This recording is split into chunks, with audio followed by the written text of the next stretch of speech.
புலம்பெயர்ந்த தேசத்தில் வாழ்கிற தமிழ் மக்களுடைய பொங்கல் எப்படி இருந்துச்சுன்னு பார்க்குறதுக்காக தான் நான் கிளம்பியிருந்தேன்.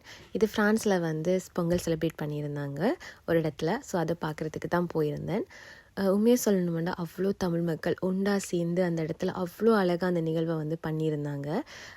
பொங்கல் விழாவை ஆரம்பிக்கிறதுக்கு முன்னாடி இன்னியம் என்ற தமிழ் பாரம்பரிய கலையோட தான் பொங்கல் விழா ஆரம்பமாச்சு.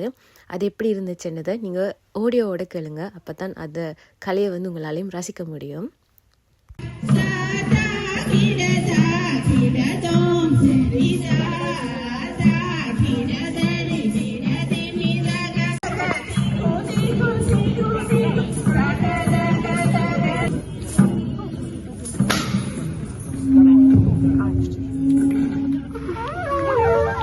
நிறைவு செய்யும்போது முரசோதியத்தை நிறைவு செஞ்சாங்க. பார்க்குறதுக்கு அவ்வளோ அவ்வளோ அவ்வளோ அழகாக இருந்துச்சு. சொல்கிறதுக்கு வார்த்தையே இல்லை.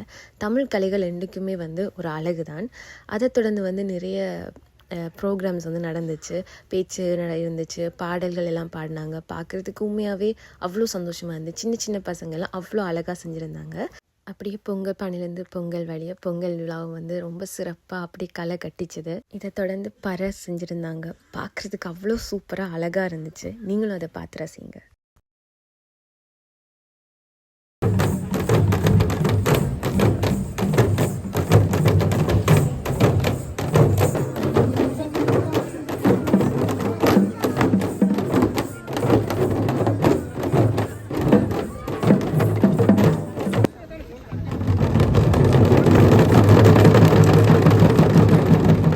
நான் முன்னாடி சொன்ன மாதிரி தான் தமிழர்களுடைய பண்பாடாக இருக்கட்டும், கலைகளாக இருக்கட்டும், அதை சொல்கிறதுக்கு வார்த்தைகளே இல்லை.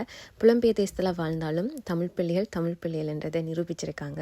ரொம்ப அழகாக இருந்துச்சு. அந்த பொங்கல் விழா ரொம்ப மன நிறைவாக இருந்துச்சு. இந்த மன நிறைவோடையே நாங்களும் கிளம்பி வந்துட்டோம். நெக்ஸ்ட் வ்ளாகில் பார்க்குறேன். டாட்டா.